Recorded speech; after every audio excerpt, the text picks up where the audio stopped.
இருக்க வாழாடக்கூடாது. ஜாக்கிரதை, அமைதியாக இருக்க வேண்டும். கொலைகாரன் யார் என்று இதற்கு மேல் தான் நான் தேட போகிறேன். அமைச்சரே, இந்த நீதிமன்றத்தில் பெரியவர் சிறியவர் வித்தியாசம் கிடைக்காது. யார் வேணாலும் நீதியை எடுத்துக் கொள்ளலாம். நீங்கள் ஒருவருமாக இருக்க வேண்டும். அப்பா, சரியான முறையில் விசாரித்து இவனுக்கு நீங்கள் தகுந்த தண்டனை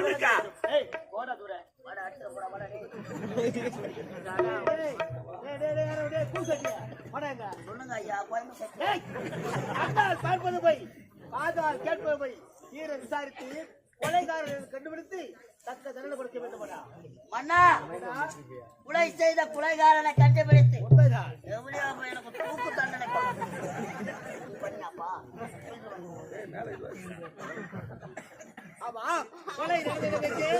ஐயா, இந்த கொலை நடந்த இடம் பச்சாமரை